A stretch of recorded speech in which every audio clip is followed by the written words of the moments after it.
Welcome back to the vlog.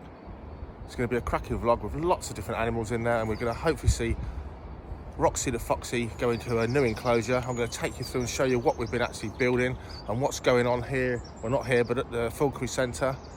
And for now we're out walking the dogs, Jackie and I, and we've just had a phone call from Kyle. He was out lamping with his redtail last night and tawny owls attacked it, so he got a bit nervous. It's took stand in a tree and it's been there ever since. Kyle's now been awake for 28 hours. It's morning time, so that bird's now just sunbathing, it's relaxing, and it's probably going to show no interest in him until this evening, because when a bird loses the plot or it gets frightened, often they switch off, and red-tailed hawks are well known for taking stand in a tree if things aren't to their liking. So we'll hear back from Kyle later, hopefully. Look at that fantastic view. There's nowhere better in the countryside than being near water. Enjoy the vlog.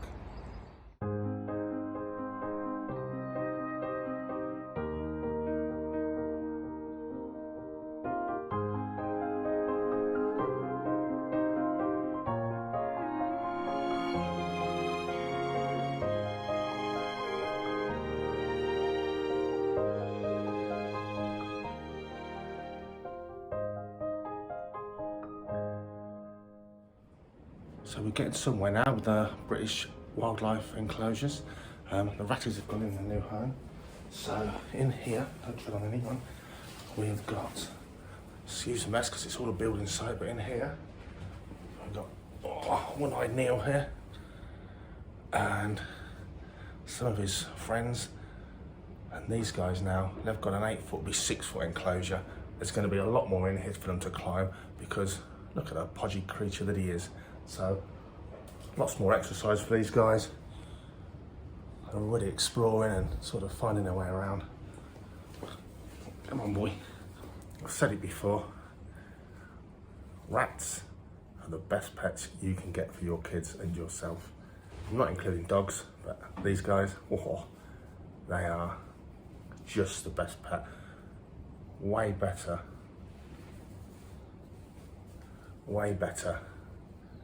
than any hamster. Super intelligent, super friendly, clean. My goodness, you can train them to do all sorts of things.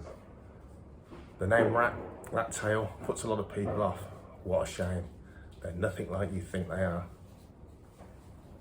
A bit like snakes, really.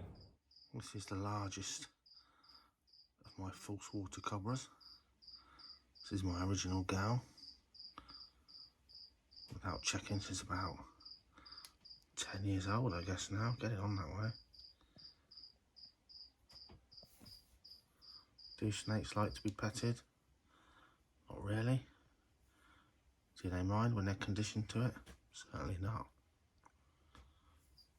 Is this girl aggressive? Never ever. Look at her shoving me off. She's got, that's all stiff, all hard and arched. She's just saying, push off. So, let's push off and leave her to her snoozing. Beautiful creature she is. Soon, she'll be laying eggs and there'll be more baby false water cobras, which obviously are incredibly cute.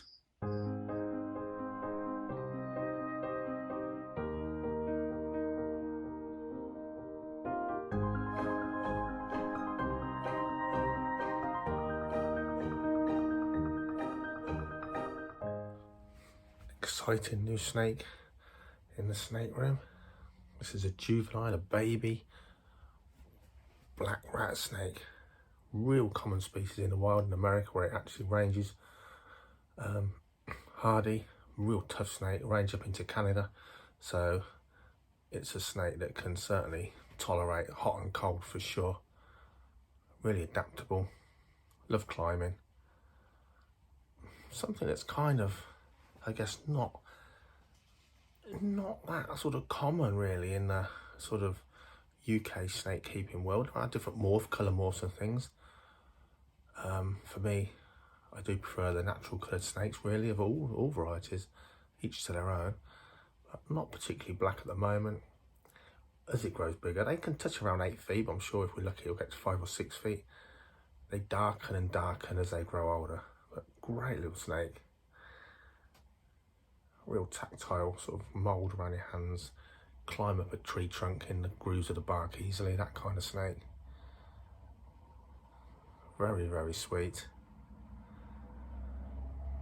I'll report back when this little guy, look at that, what a gorgeous snake, when this little guy gets bigger. Absolutely beautiful, the black rat snake. Hello.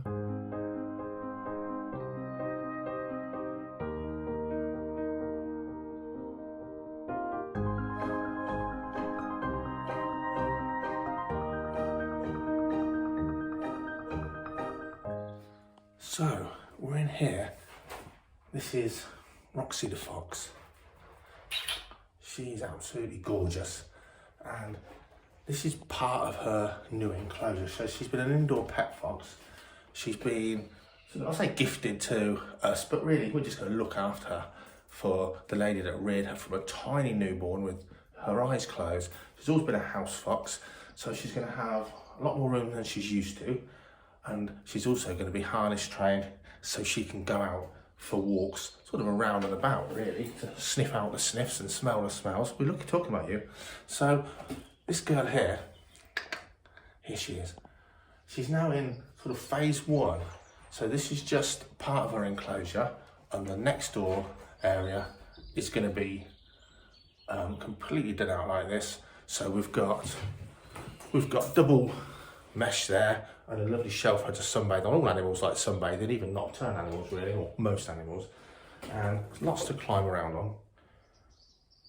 Next door's going to be laid out completely differently, so it's really interesting. These things are really agile and they're really brainy. They like to have stuff to occupy their mind. And this sort of mesh here, we've got airflow coming from here. This is all high-grade acrylic, which means people can see her, she can see them. She's used to windows, remember, because she's a house fox. We've got some enrichment here, so we can poke nice bits of food in there, bits of fish oil or something like that. So get her going. She is really playful, really friendly. She's only playful, just like a puppy. Now, they're not puppies. They're not dogs. They are dogs. They're canids, but they're nothing like. If you get a pet fox, firstly, don't ever get a pet fox. But in their behaviour, they're more feline, more cat-like in their svelteness, their agility, and of course they're not pack animals. So you think, oh, I'll get a pet fox, it'll be like a puppy. It won't be. A, because it's not a domestic animal, and B, it's not a pack animal anyway. So to quite a degree, they're loners in the wild. So they make friends with you, but with foxes and things, it's always on their terms for sure. So I'm going to take you around now. I'm going to show you the metamorphosis. I'm going to treat you guys to see what can rise from the ashes. So we've got unused buildings here. Hold on a second. Can't have her escaping at this stage, that's for sure. Bye, Roxy. So we've got unused aviaries here that have been completely ripped out. So let's start at the beginning. Thanks to my friend Andy Garn and his 2 sons for coming up, laying armoured cable from the nearest power point over there, all the way to this building. Typical building site, look. It's not installed yet. So in this one, imagine through my eyes, not through what you're seeing now. So this one is going to be Norma's hedgehog enclosure from the spring onwards. Not too big, remember she's blind, she gets stressed out in too large an enclosure. This is all going to be laying out in hedgehog fashion. Over here, aquariums filled with British wildlife. We're going to have our invasive crayfish, we're going to have our river fish like bullheads and stoneheads, stuff that's got a story to tell. Lots of signage over here about the individual animals and the species. So this is how it's going to work. We're going to have doors at each end. You're going to walk along here. Look at this mess in here, look at it. It's going to be transformed. We're going to have a polecat in there. It's not even born yet, but it's coming. Great British wildlife that's done really well.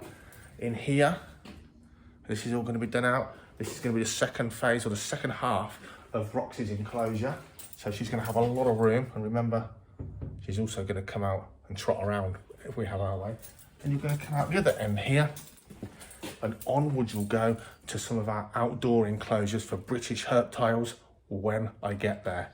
And in here, you're going to come into here, there's going to be lots of signage. Ignore the door, it doesn't go anywhere, it's not Harry Potter. Lots of signage on this wall here. We're going to have our harvest mice display here, which is probably going to be a pet project of ours because we've got some really good habitat on the estate that Steve, the gamekeeper, is sorting out and setting aside. So we'll hopefully be able to have a wild harvest mice that we can monitor and check out, but we're certainly going to have some on display here. There's nothing yet there yet. And in here, we've got our black and brown rats in here. They've got loads of room in here, and we can go in amongst them. Lots of stuff for them to do because rats are intelligent. And then of course you can't have all this mess on show. So here we're probably going to have a nicely built-in cupboard that's going to have all the cleaning utensils and facilities. So it's really going to work out well. So you've got to see it through my eyes, not through what's derelict and what's here now. Passageway for you to walk along. Lots of signage, lots of information, fun information, but also not for 4-year-olds as well, for adults like me as well. I like reading stuff about stuff when I go to zoos and aquariums. Not all of us are 4 years old, remember. We've got to get the kids, but us adults want to enjoy it as well. You're going to go along, you're going to have stuff that you can see in here. She's going to have access to here as well. I'm just going to love it. We're going to have a tame polecat or something, a big hob polecat, big old thing. Lots of stories to tell because they were almost extinct in Britain. Now they're getting quite common. Of course, these are all captive bred. And in here, some aquarium. Then come out here, come and have a look. So this door's not going to be here in this state. It's going to be a wire mesh door. Double safety for when you're not here. And look at the mess. You're going to come from the Falconry Centre via a path across here. Now, I can't have moles in the Falconry Centre, but these moles are great. So we're going to have a little viewing platform. Can you spot the moles? Along here, you're going to be able to come. There's going to be a path along here. You're going to be able to see in the animals from both sides. Sorry, Roxy. All this is going to be painted. It's going to be spectacular. You've got to see it through my eyes, in my imagination. And then you're going to walk around the outside of the orchard.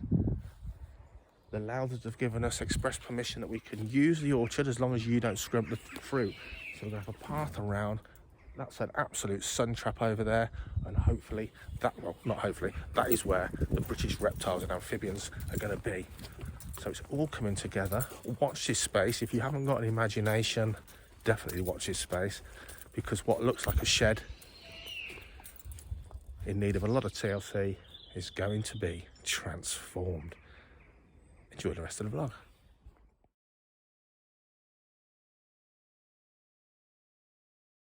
Hi guys, Dave's asked me to do a little clip for the vlog on, you don't like that dog do you, Melly? Melly, I was out lamping with her on Monday night, and about 11:30, 9 o'clock-ish, she slipped into a rabbit and she pulled off and landed in some trees. Almost immediately she was hounded by a pair of tawny owls, which absolutely petrified her, and she's been out really along that same tree line since Monday 9 PM. It's now Wednesday 11:30. I got her back at about 11 o'clock. She refused to come down. I spent the first night getting up every hour, slept in the van next to her, trying to tempt her down. She didn't want to know. The next day, again, not much interest, but chasing squirrels around yesterday afternoon. And even though she was chasing squirrels, you know, a bunch of chicks on a piece of string or a dead rabbit pulled on a line, she didn't want to know at all. And today, I got to her for about 4 AM. I had the night in bed. I'd been awake for 32 hours, I think, or something daft, so I really needed a few hours sleep. Got back to her about 4:30-ish, and again refused to even budge. She wouldn't come to a rabbit on a piece of string, lit up with a lamp, the glove, lure pad with chicks on it, didn't really want to know. I had to get back to work for 7:30, do a bit of work in the morning, and I got back to her for about 8:30, and she had moved further along this sort of tree line, where I found her chasing a squirrel around, getting harassed by crows. But still didn't want to come down, but I could see she had more interest. She was bobbing her head, craning her neck, having a good look at me. She was about 30 foot up in a tree. And I could see she was thinking about it, but still wasn't overly keen. So I rang Dad, who was at the centre, and asked him if I could come and get something like a whole quail, or, considering she'd been chasing squirrels around, a squirrel out the freezer if he had one. So he gave me a frozen quail, and I tied that to a Korean's line and sort of chucked it up in the air, pulled the line back and walked back slowly, and almost immediately she came down, grabbed hold of the quail, and I managed to trade her off it for a chick and get hold of her. And that's it. I've just weighed her, so I took her out lamping at £3.5½ on Monday night. I fed her a chick about half an hour ago, and she weighs exactly the same. So almost no weight reduction in all that time. It's amazing. At 4 o'clock in the morning, 2 a.m, it's been 10 degrees Celsius. It was certainly last night. I think it was 7.5 the night before. So warm now. It's flying at a heavy weight on the lamp, a fat weight really. And redtails just insulate themselves and slow their metabolism down so much. Very nearly lost you, silly bum. So we're going to get her all cleaned up and just let her relax on her ring perch. But I'm sort of not feeling like I'm going to fly her again this season. We're right at the end of the season. Even now having a look at the kites. Don't like them, do you? I really don't want that hassle. I think that's going to do you. The joys of flying a redtail. So I've just got in from a day building enclosures. Yeah, I'm still in these kind of clothes. I've got a parcel, good old Amazon delivery man. I won't tell you the secret place, I have to leave it because we're never in. Now, anyone that watches this channel or knows me in person or social media knows I'm obsessed by the natural world. But I guess really, probably give off the impression I really love animals and all things animally. I absolutely love plants as well. So, Jackie doesn't know, I'm kind of treating myself the other day. Really fancied. Oh, that's so cute.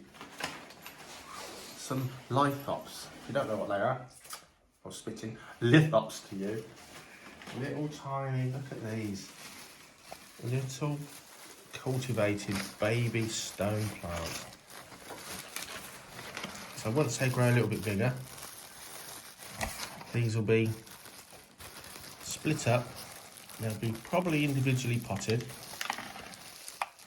And basically, they get by in really hot, arid deserts by looking like pebbles, so much so because they live amongst the scree and the pebbles in their natural habitat that herbivores would really like to relish their juicy contents don't actually eat them.